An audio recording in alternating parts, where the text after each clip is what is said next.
你们也都听到了哦，这回真是关老爷出马哦。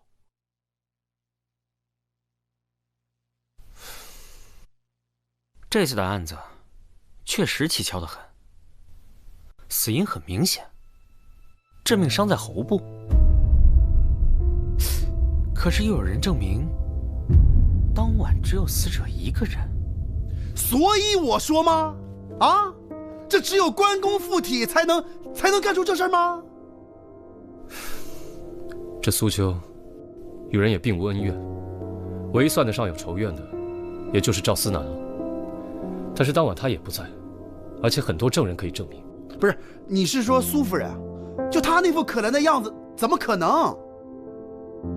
三胖啊，你跟那个书斋的掌柜认识吗？不大认识。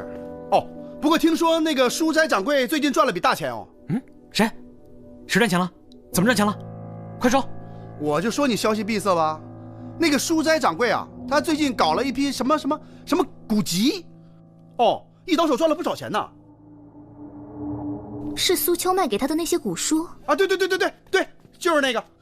这个书斋掌柜呢，弄了一些珍品，然后呢，叫了很多就是有钱的老学究给叫到一块儿，说要什么品鉴这些书籍。哼，说是品鉴，其实就是想让他们窝里斗，看谁出的价高，然后哄着人把这些书籍都买了。你咋知道？哼，都是老子玩剩下的，肯定是他当年受过我的启发，所以才想起来玩这招吗？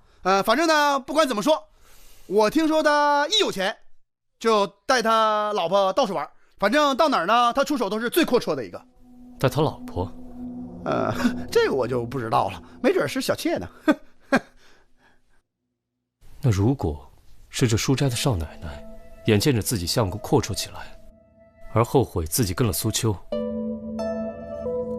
想回到自己相公身边，但又害怕事情败露，于是痛下了杀手。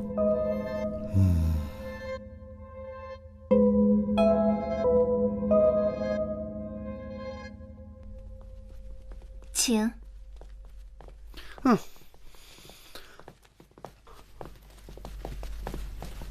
夫人，请各位在侧厢房稍等他一会儿，几位稍后片刻。谢谢。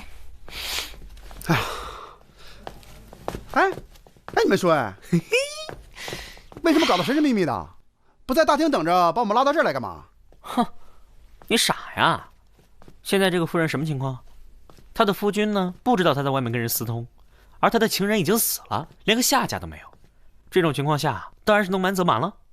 就你们还大张旗鼓的跑到人家府上来询问，现在也就是因为掌柜的不在，所以人家才能让你们在这儿等，否则的话，不把你们打出去啊，就算是很客气了。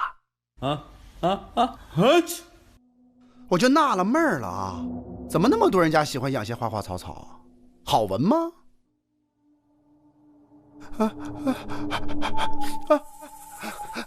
去！你打我干嘛？有蚊子叮你，我把你打死了，你不谢谢我？你打的比蚊子咬的疼多了。嘿！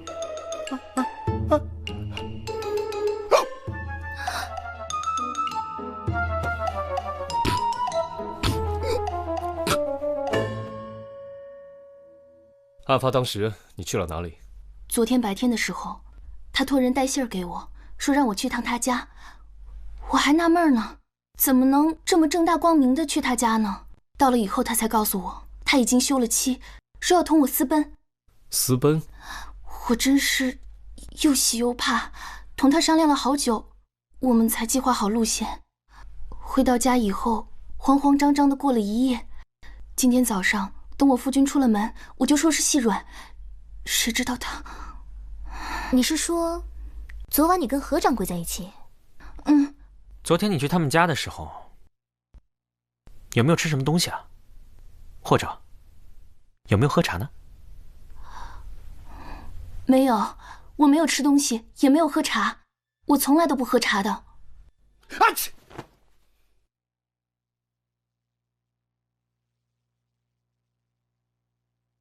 验毒？验什么毒？这死因不是很明显吗？刀伤贯喉。大人说了啊，不怕1万就怕万一，赶紧的。我都查了这么长时间了，要是有毒，我早就发现了。你再看看那喉咙、那嘴，你再验一下。啊，行行行。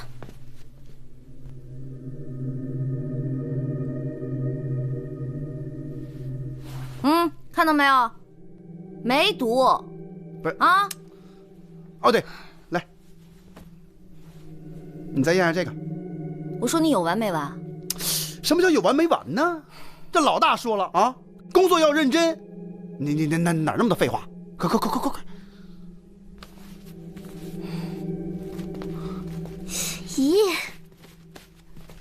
咦，好了，你们先进去问，我去洗个手。好。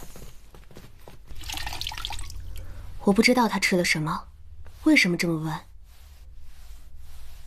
他受是除灶了吗？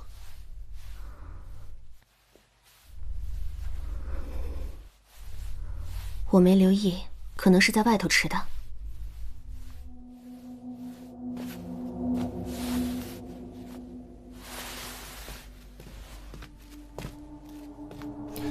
现场还没清理的时候，这里有一些被打翻的茶具。苏秋，她平常有喝茶的习惯吗？他唯一的爱好就是品茶，那他可有固定的品茶时间？一早一晚。那他平时爱喝什么茶？这个我不太懂，要不然我去把茶叶给你们拿过来吧。嗯。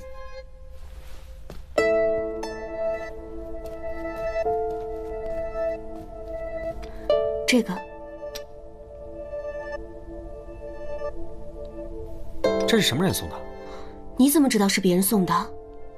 茶叶都包成了小包，每一包是1壶的量，只有茶庄里最名贵的茶才会这么包装。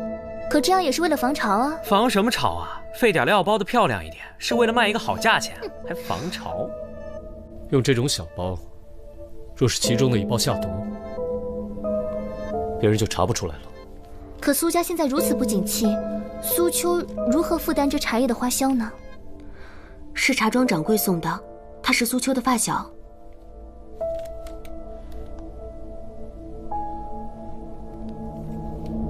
怎么了？这茶有毒？不是什么好茶，品质很差。这茶叶是我送给苏秋的，还不是拿去卖的啊，可算不上制假售假。这么说，你们关系不好？当年我们本是要一起参加科举，有天他突然说他丢了钱，非说是他身边的人偷的，先生就报了官。你是说钱不是你拿的？我缺他那点钱吗？原本打算跟他断了联络，可后来想了一想，我现在日子过得还算不错，反倒是他既没考上功名，身体又不见好。这5年呢，虽然娶了妻子，可过得还是不大顺。那就维持朋友的关系，有空看看他的笑话，时不时的想点点子，羞辱羞辱他也好。什么法子？比方说这茶叶，那我就送他一些碎茶叶，让他去待客，让他去吹牛，惹人笑话嘛。少年人的恶意，那就用少年人的恶作剧去偿还了就好。难道真要把他置于死地？你不知道他已经死了吗？死了？什么时候？你是真的一点都不知情？不知情？所以你们是来查我的？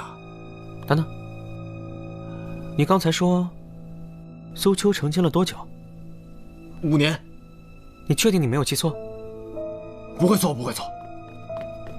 验出来了，苏秋在贝壳沟前就已经死了。啊！黄四胖，谭双叶，谭双叶，你送给我，你送给我，你吃错药了吗？今天说谁呢？你，哎呦我去，放下！哎呦我去，你离我远点，你离我远点。究竟跟李少卿，我说了些什么呀你？我说什么了？我说什么了？我站那儿，别动！我说什么了？哎，那苏秋一命呜呼的话，还怎么割喉啊？苏，啊。这个，哎，你放下！你们俩到底说什么呢？啊，不是老大，你少说两句，闭嘴，放下！你放我就放。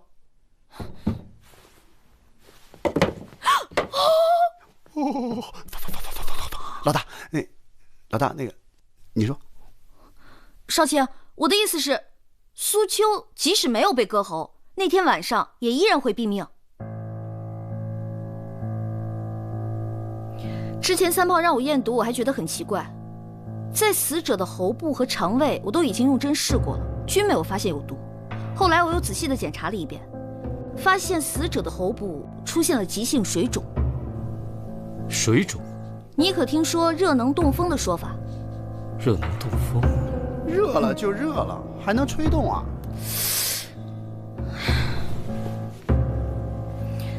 我推测苏秋是个热性体质，若不慎碰到了什么不该碰的东西，便会邪热侵袭。轻则瘙痒难耐，重则……哎呀！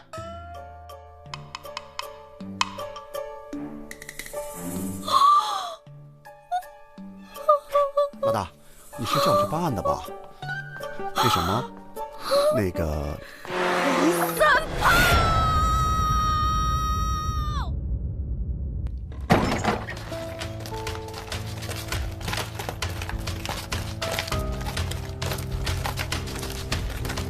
待会儿咱们早点回来啊。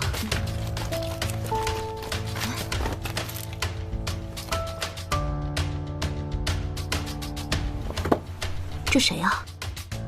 这位是李少卿，这个是我的邻居，就是她丈夫发现苏秋的。啊，对，还要叫他过来问话吗？不用了，案子已经破了。真的吗？啊，到底是谁对苏秋下了这么重的手啊？你？被自己吓到了。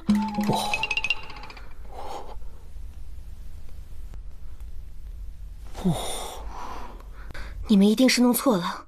那天夜里，我一直都待在七星阁里，根本就不需要你在场，因为这就是一场定时杀人案。定时杀人？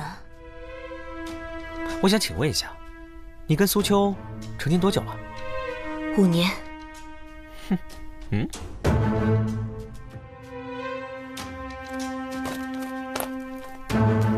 这是棵槐树，木质坚硬，生长缓慢，年轮间距是2到3分。如果真的依你所说是5年前你嫁到这里来以后种下的话，那么这棵树的树宽应该是2到3寸，而如今它的树宽达半尺以上，说明这棵树的树龄10年以上。这棵树对你来说是没有任何意义的，那你为什么说谎呢？你回来的时候不是先进房门，而是先给这棵树浇水。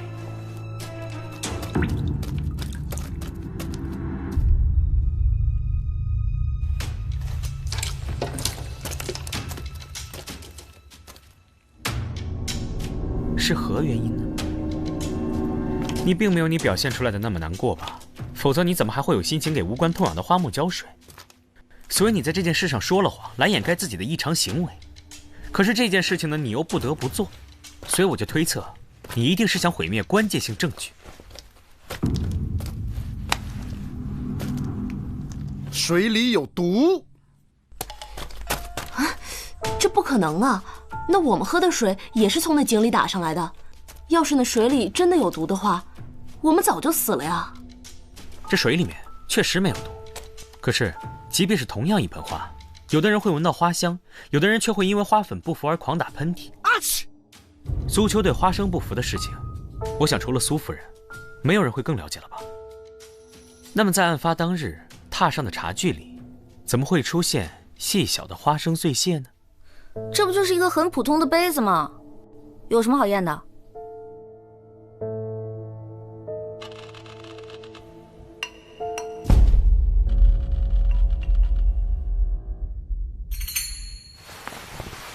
妙就妙在，这花生并非是砒霜之流，买起来方便，又不会被人怀疑。可是，就算苏秋是被花生毒死的，这也说不通啊。昨天白天，我亲眼看见苏秋自己从井里打了一桶水上来，总不能是他自己把自己毒死的吧？再说那会儿思南已经走了呀。你有没有注意到，苏家有2个桶。苏秋家中并不富裕，可他却是个好面之人。他连茶叶的优劣都品不出，却习到了不少穷讲究的毛病。你们可听过一个说法，品茶之人必先养水。养水？这不生孩子哪来养水？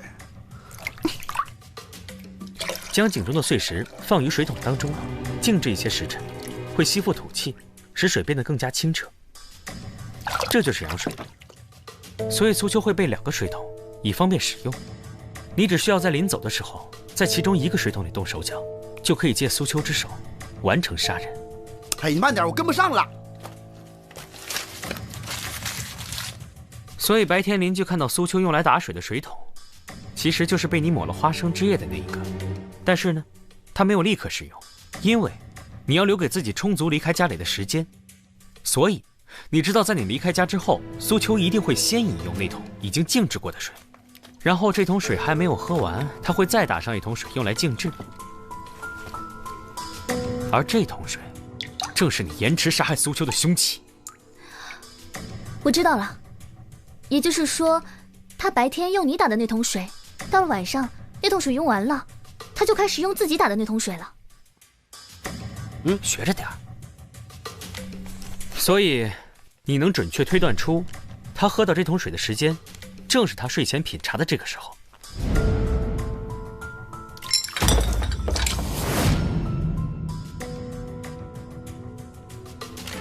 那关公那把刀是怎么回事？这就是他另一个高明之处。他知道很快就会怀疑到他身上，所以为了混淆视听，他就制造了关公杀人的假象，而且为了洗清嫌疑，还做出这副惹人心疼的样子。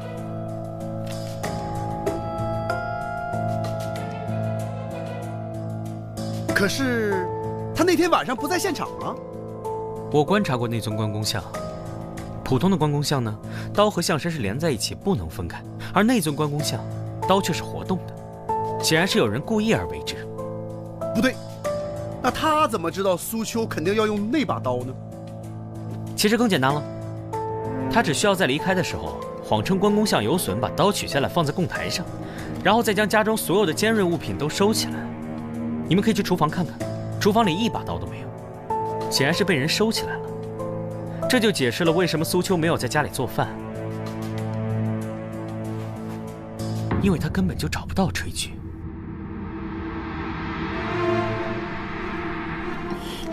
哎，你倒是说话呀！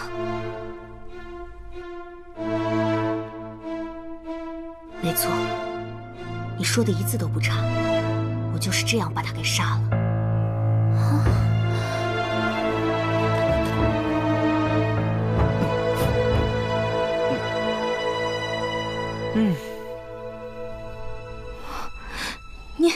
你这么做图什么呀？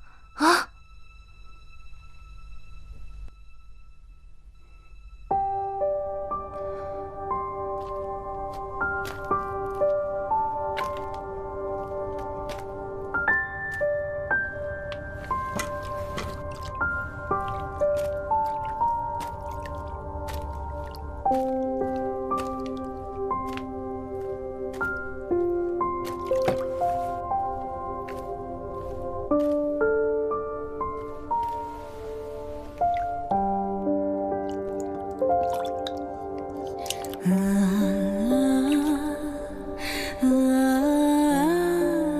当初我放弃了一切嫁过来，却发现我所倾慕的他的才气全都是抄来的。他若对我好也就罢了，可他偏偏还是个滥情之人。他背着我不知道找了多少女人，我从小被宠坏了，哪里受得了这个？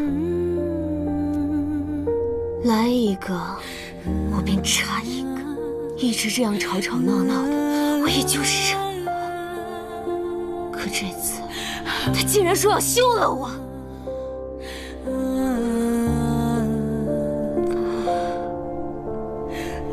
我都家里闹成那样，他休了我，让我上哪儿去？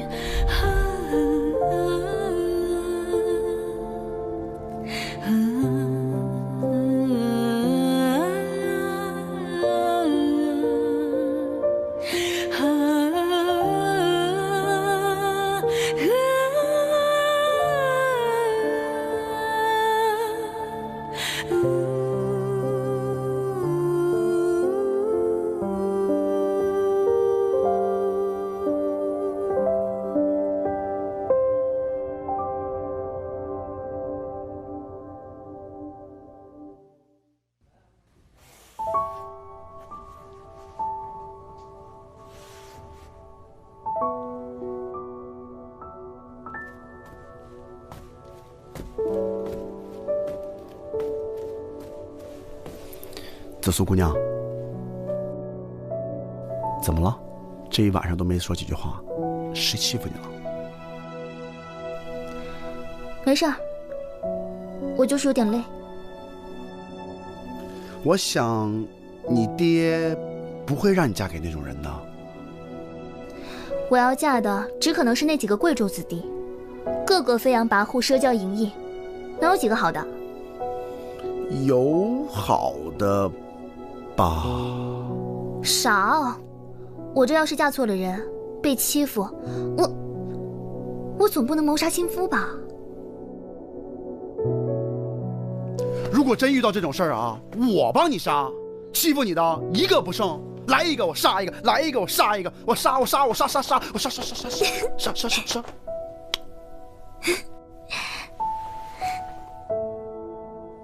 干嘛？我长安城大理寺炮哥，我朋友遍布长安城，你说杀谁？我啊，你说杀谁？你定，杀谁？杀谁？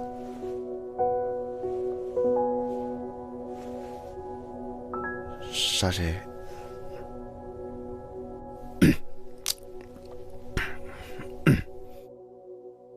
天夜凉，早点回去休息啊，别冻着。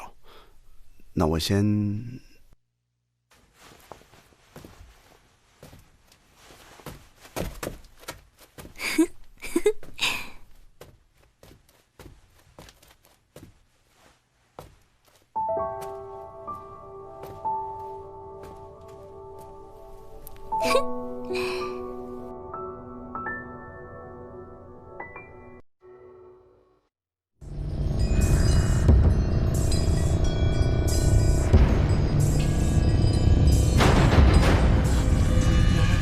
水，我要喝水，好渴，拿水来。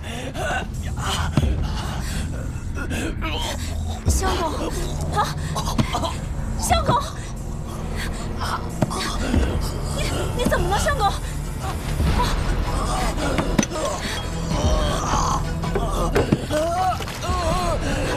相公，水来了。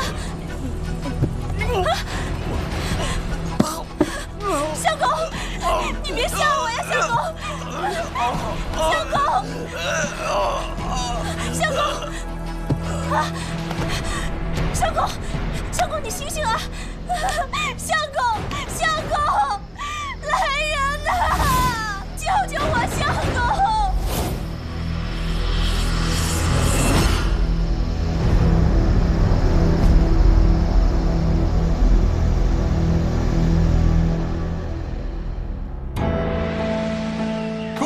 朝！吾皇万岁万岁万万岁！现在是政事混乱时期，陛下发脾气也是自然，更何况是皇家金库失窃这样的事情呢？皇家金库失窃案迟迟未能告破，为何不让大理寺接手呢？大理寺另有任用。皇上让大理寺去管东水村的瘟疫，听说那村里的瘟疫闹得厉害，接二连三的死了不少人。看来这大理寺的日子要不好过了。不光是大理寺，这危机若处理不好，这朝廷就成百姓的笑柄了。时局纷乱，各自珍重吧。谭少爷，长生叶，你说瘟疫这玩意儿管用吗？你猜？老大，这回瘟疫太吓人了，听说当天得当天死，棺材都来不及买呀。我在书上可见过比这更可怕的瘟疫。就你书看得多。哼，这可不是开玩笑啊！如果是呼吸道瘟疫，随时有可能扩散到长安城。那怎么办？去死！可是好好一个村落，怎么会爆发瘟疫呢？这总得有个源头和起因吧？据我了解，这东水村一直山清水秀的，别说瘟疫了，人迹都罕至。哎，听说啊，那些尸体特别的有造型感，面部抽搐，四肢扭曲，光想想就觉得特别带劲儿。双眼这也太恶心了吧！就是，你懂啥呀？切！如果是瘟疫，我们得抓紧找到源头。长安近郊天子脚下，万一扩散就完了。我们明日一起去一趟，你能行吗？当然能行。这样耽误下去会出更多人命的。紫苏妹妹，你可别被吓哭了。我哪次哭了？我就只不过就是对那个东西。哪个呀？就那个呀。哪个呀？反正就是那个东西。你怎么说话呢你啊？怎么了？你以为谁都像你啊？女子汉子，分不清也。慌，怂胖。我哪怂了？我哪件事怂了？你就怂了。我哪件事怂了？怂。我哪件事怂了？够了。老大，我上天入地无所不能，乃居家旅行之必备神器，带着我。这疫病可不是儿戏，还是谨慎些为好。双叶，避瘟病伞可都备好了？当然。对了，我觉得还需要一个人。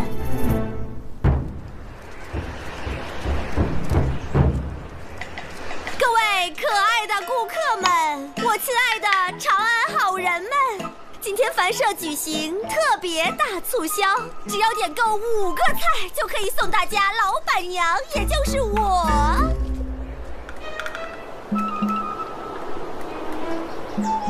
为大家唱西域舞一段。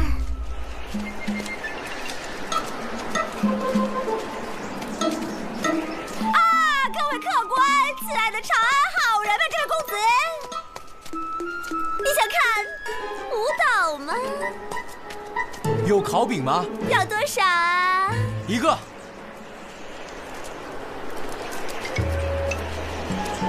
公子啊，我看你长得像个饼。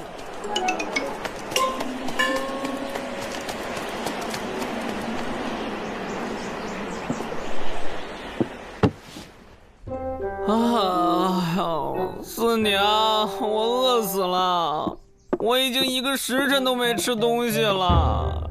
你没吃东西，老娘还没生意做呢，这都多久没开张了？可是我劳动啊，我用我现在的肉体来换吃喝，怎么了？我不也一天没吃吗？一天没吃饿不死。可是我比你年轻啊。怎么了？但是你看着老啊！三伯，可怕，四娘。三伯，有案子，东水村的事你知道吗？已经连续死亡4个人了，快跟我走。我听过，就是这个村子的瘟疫害得我没生意做。对，就是这个，赶紧走。不行，瘟疫期间，萨摩的费用另算。行，你说的。好。多少？40万。 20万。30。哦，好啦，李少卿，我现在算。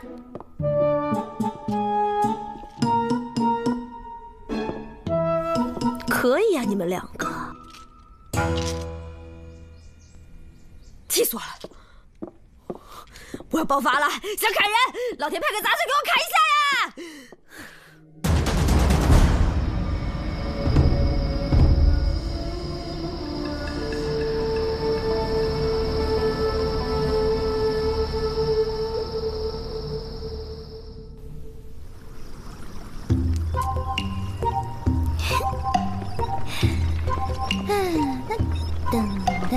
我给你猜个谜啊！不猜，我给你猜一个吧。蹦蹦蹦。切，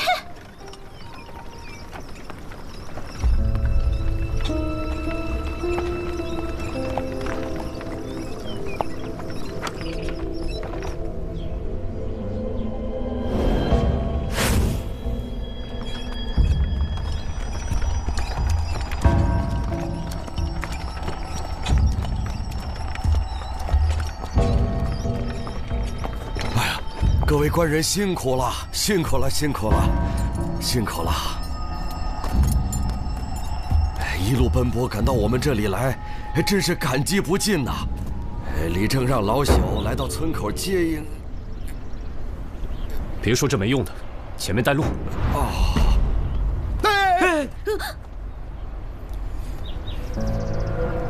有老鼠。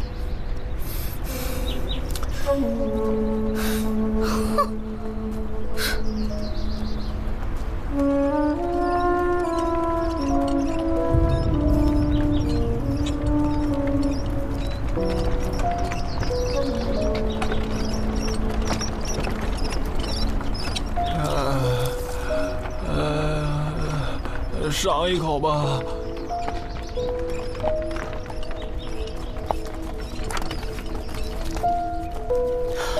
渴死我了，总算有口水喝。官人，那水不能喝呀！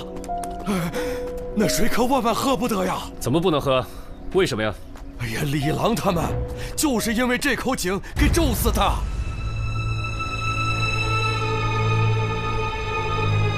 老人家，你别着急，到底怎么回事啊？前些日子，我们把这口井修缮了一番。哎呀，那几个负责的，包括李郎，全都死了啊！我们觉得呀，可能是因为动了这口井，惹恼了井中的龙王啊！各位大官人，大官人，各位大官人，久等了，久等了。我是东水村李正，你们也看到了，最近村子里死了好多人，出了这么多事儿，我实在是公务繁忙，还请各位见谅啊！各位赶了这么久的路，一定饿了吧？我准备了些酒水餐食，请各位移步。不用了，双叶，你跟紫苏先去死者家里查看。好。李正，带我们去村里看一下。好，有请，请。哎，什么不用了？我要吃饭，我要喝水。我要吃饭，我要喝水，尝一口吧。这东水村一直都这么萧条吗？原来并不如此，真的是土地平旷，屋舍俨然，有良田美池桑竹之属，家家户户其乐融融。可好景不长，没想到我上任不过3年，就变成这个样子，都怪我治村无能啊！所谓大宽光明运，大慈悲光明运，大智慧光明运，大般若光明运，大和美光明运，大吉祥光明运，大福德光明运，大功德光明运。这位啊是男主嫂，村里人都叫她神婆。有说种种微妙之音，所谓禅波罗蜜因释波罗蜜因禅地波罗蜜因地地波罗蜜因禅波罗蜜。他母亲生下他后就暴毙而亡，当月全村开始大旱，父亲离家出走，不知所踪。村里人都把他当作不祥之人，尽量躲着他。官人，这边走吧。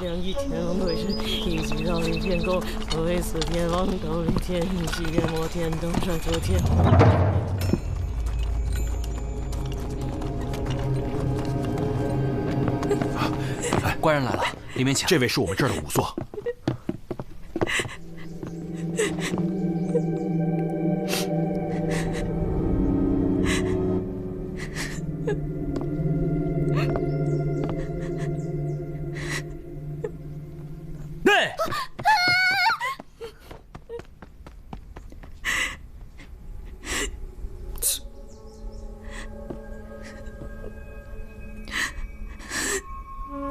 这几个人都是参与修缮古井的。是，我们村就只有这一口古井，年久失修。我让他们几个趁农闲时候修缮一番，谁曾想，他们回来以后，仿佛恶灵附体，每个人都暴毙家中。双叶，你有什么发现？没有外伤，内脏基本完好，死因不明。我们刚进村的时候发现老鼠。会不会是鼠疫酿祸？不会，若是鼠疫，皮肤黑紫可怖，断不会像现在这样。尸体可有中毒迹象？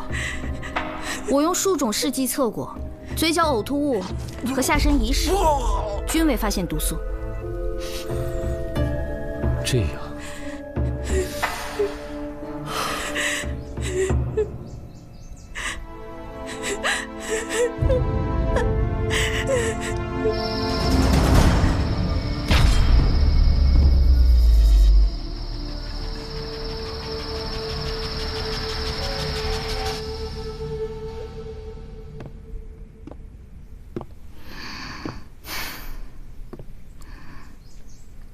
紫苏，哎，捂上点儿，瘟疫，都捂上点儿。你们都捂上，你们都不想活了。你们不觉得这件事情很奇怪吗？没有外伤，也验不出毒素，还能是什么？会不会是其他疫病？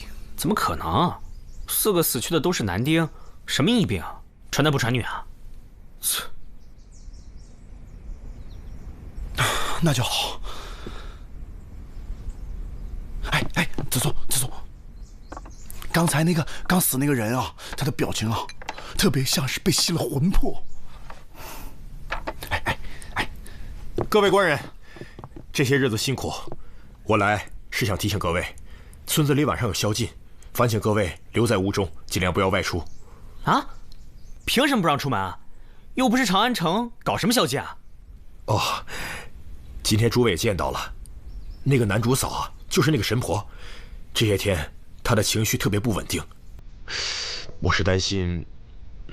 担心什么？别吞吞吐吐，有话快说。这件事说来话长，这个男主嫂啊，生性孤僻，擅长着邪门巫术，经常搞得村民惶惶不安、心神不定。村里人都害怕，敬而远之。这些年，村里陆续发生了一些儿童失踪案件，可是我们查来查去都没有头绪。我们怀疑，失踪的儿童可能与这个男主嫂他的巫术有关。他可能为了祭天，把这些儿童作为了祭品。哦，还有，这个男主嫂啊，特别讨厌生人。我主要是考虑到诸位的生命安全。你放心，我们哪儿也不去。忍。他不会变法术吃了我们吧？诸位放心，我一定尽力的维护好诸位的周全。不用，我们可以保护自己。啊，那就好。那各位官人，我先回去了，在下告辞。带上。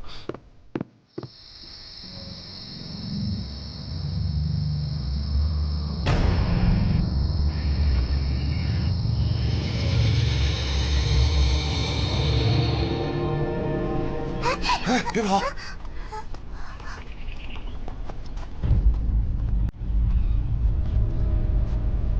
真又死人了，这么险多惨。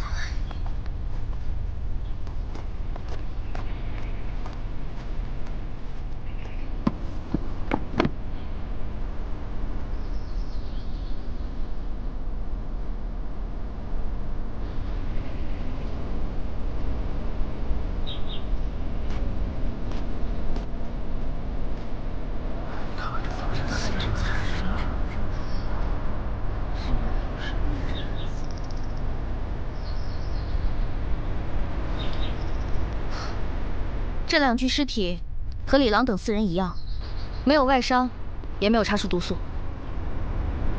谁说传男不传女来着？这一看就是疫病。唉，可惜了，这赵郎过世的早，他一个人养这个孩子可是不容易啊。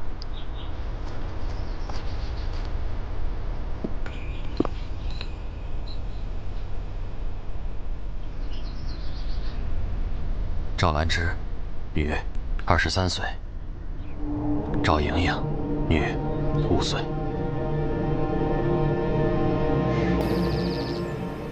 啊！我要吃饭，我要喝水。啊？拿着。哎，小哥，跟你打听个事儿呗。这口老井，还有你们村儿……官人，那边出事了，别管他，你快来，跟我过去看看吧。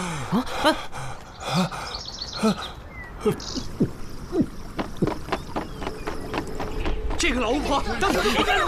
害人！烧死他！烧死他！住手！这怎么了？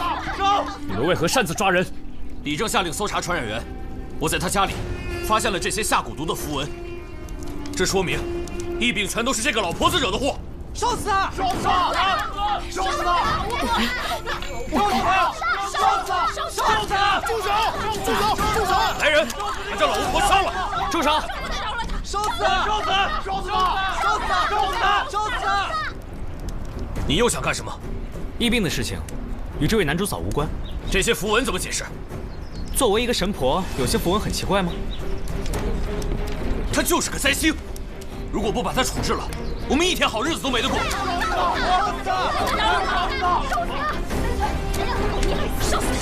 你们这群人呐，真是可笑。男主嫂嘴里一直念的，我听清了，是地藏菩萨本愿经。小哥，让一下。男主嫂，他不是在下咒，而是在给大家祈福。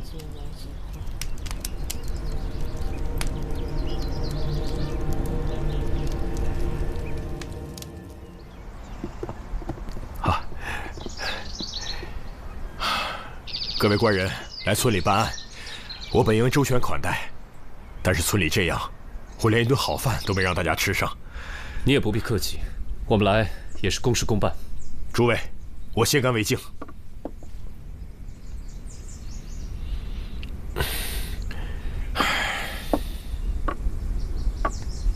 您这是心情不好？其实也不是，只是觉得物是人非。此话怎讲？今天诸位也见到了，裁缝就是我们的副理正。身为村官，却煽动村民迫害无辜的老人，让我下不来台，让诸位见笑了。这话也不能这么说吧，副理正也只是为了尽早破案而已。裁缝啊，是个要强之人，一心呢想走仕途，而我一介药农却当了理正，裁缝他心有不甘，才会处处与我作对。早知道他这么在意这个职位，我宁可不做这个理正。哎呀，哎呦！官人，你怎么了？腹痛难忍，啊！哎呀！请吧。哎呀！哎！切，唠唠叨叨，跟个怨妇一样。唉。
三毛大官人，林少卿说有事找您商议，到处寻您不着。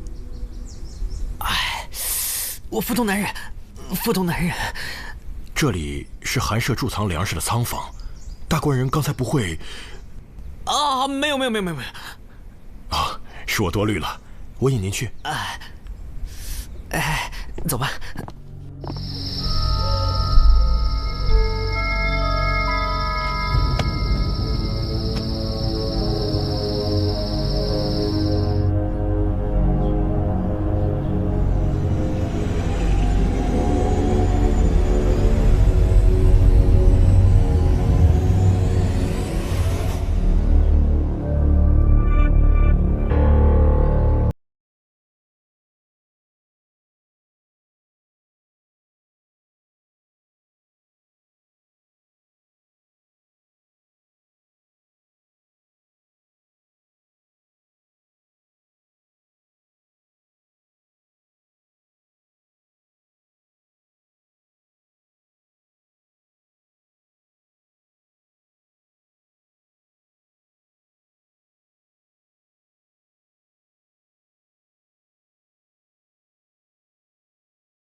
大家都闻到了，古井今日传出阵阵恶臭，这疫病的源头啊，必是这口古井，一定是之前休憩，触怒了龙王啊！真是一派胡言。我们都是渔民，不如请这位大理寺官人说说看是怎么回事吧。你们来了这么多天，就没一点线索？我们不能再这样下去了，这口井实在是地狱之井，一定是通往阴曹地府的，必须得把井封印。对，封井，封井！这口破井可给我们害苦了。哎，我劝你可别瞎说，小心再惹怒了龙王。我看这村子是待不下去了，我们还是搬到别的地方去吧。是啊，大伙儿都散了吧，回去搬家喽，搬家喽！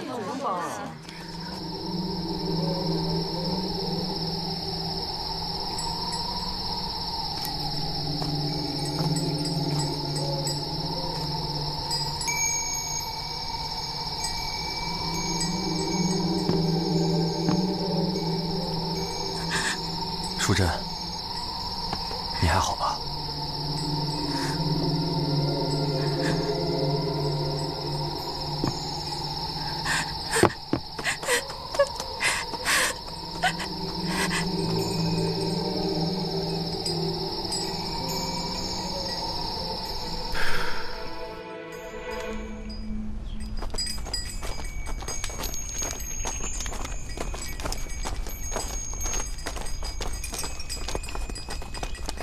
村民都陆续搬走了，这可怎么办啊？我就觉得这是龙王大怒吗？这帮村民平时肯定没干什么好事儿。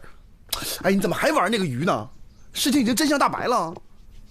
老大，我们是不是该回去了？哪有什么神鬼之说，简直胡闹！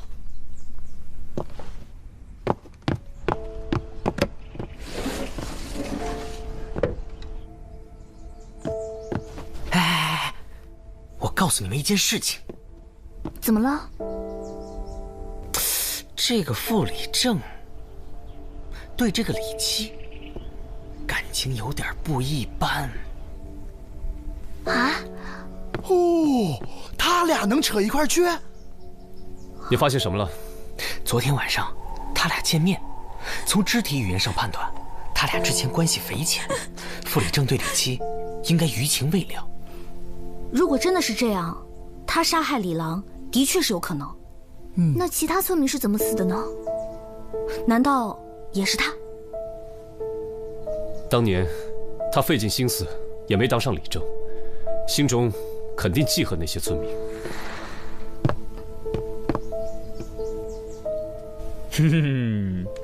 今天把大伙召集起来，是有件事情我要告诉大家。之前村民的死因与什么水鬼龙王的根本没有关系，因为就在昨天深夜，大理寺的官人们发现李氏与咱们的傅礼正就在这古井边。真是没想到，这是看错眼我万万没想到你居然干出这种事情。当年你和李郎都喜欢上李氏，我们都知道，可她毕竟已经嫁人了，你就应该放下。同年选举李正，乡亲们不认可你，让你落选。没想到你怀恨在心，想先杀死李郎，再往井里下毒，想害死全村百姓。你好毒啊！来人，把傅礼正给我抓了！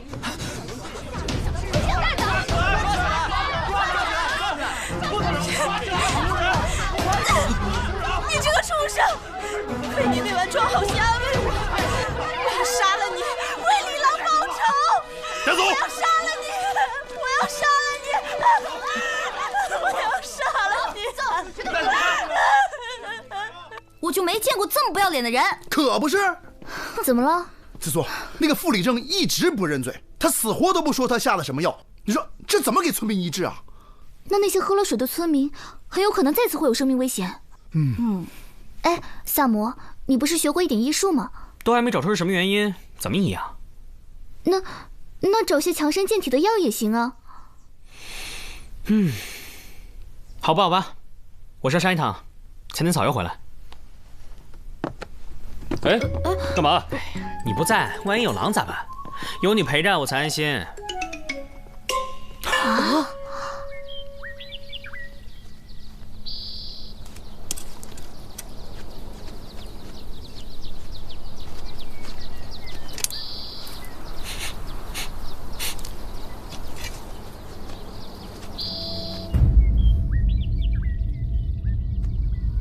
怎么了？发现草药了？那个李正，以前是个药农。对啊，他自己说的。我不过一介药农，却被村民们选举为理政。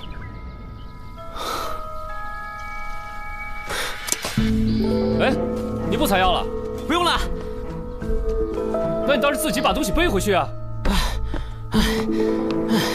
萨摩，你采完药了？怎么一个人啊？李治呢？没时间多说了。泽索，你是不是了解长安的地貌啊？你画一张东水村所在位置的地图给我。画地图干嘛？别废话了，快啊！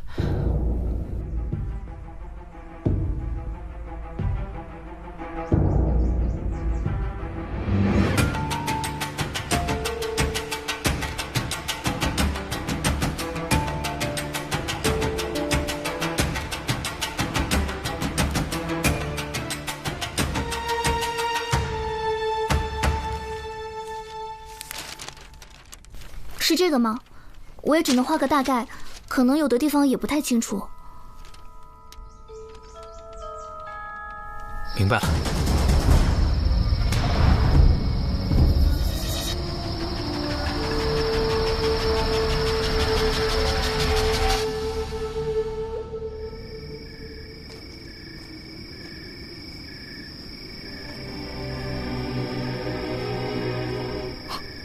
什么人？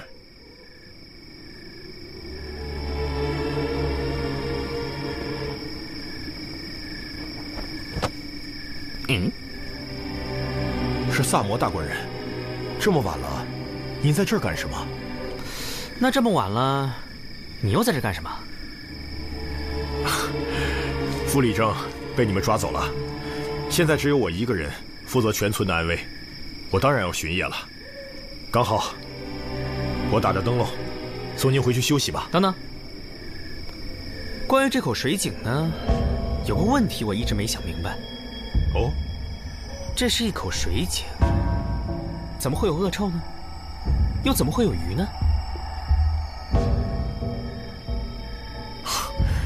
这口井，别提多怪了，发生什么邪门的事儿都不觉得奇怪。除非这口井的井底啊，和别的水道相通。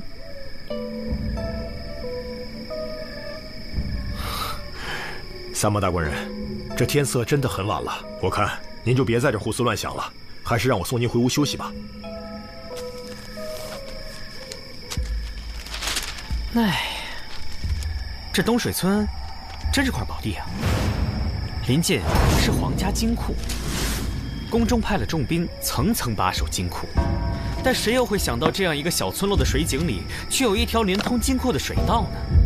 难怪金库失窃案迟迟未破。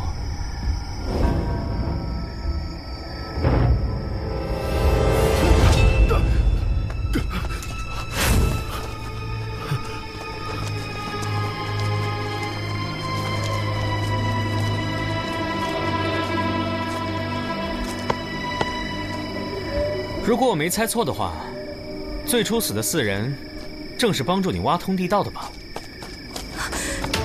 什么？你说李郎他？没错。你手腕上那个金镯，无论花纹和成色，都刻着皇家专用的纹样。唯一合理解释，自然是李郎在金库中偷来的。凭你一人之力想挖通这地道，实在是太过艰难。但如果你假借修缮水井之名，安排其他4人在农闲时开工，这样一来，即使运送土石出来，也不会被人发现。只不过事成之后，你却为了私吞财宝，残忍地将4人毒害。你放屁！这位仵作刚验过尸，他们并非中毒而死。哼，我一开始也被你蒙住了，双叶验不出毒，这是因为这是一种随处可见的毒——白蕈。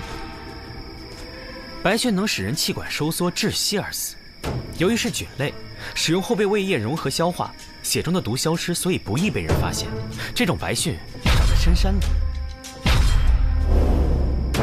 试问平时谁会去那种地方？只有你会去，因为你是个药农。你杀了李郎4人后，我们就来到村子里。你本以为在溪边扔几条死鱼，再嫁祸给男主嫂就万事大吉了。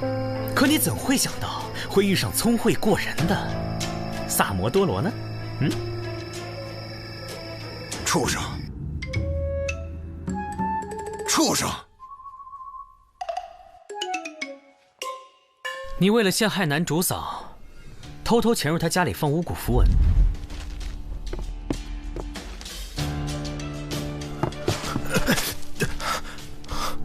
久等了，久等了！我是东水村李正。不料肩头沾上了男主嫂家用作巫毒人偶的稻草。你为了转移我们的调查方向，又将莹莹母女毒死，也太狠了吧！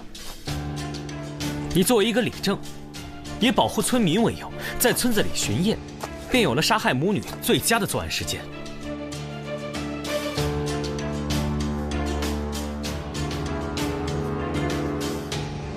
我说的有错吗？哦，对了，我还去查看了你家的仓房。仓房原本应该用来存储粮食的，可为何粮食却被你随意堆在仓房门口？显然这里曾经存放的东西比粮食贵重得多，那就是你在金库中偷盗的金银，再加上仓房地板上有新近搬运重物的划痕，应该是你听说大理寺要来人，所以马上匆忙转移了财宝。可怜那个乞儿，恰巧看到你转移财宝，也被你用毒鱼所杀。你为了让人远离水井，故意把井水弄得恶臭，所以财宝应该藏在井中吧？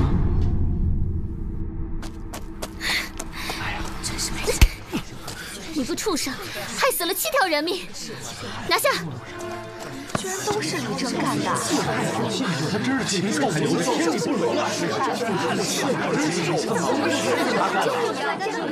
这是个猪狗不如的东西！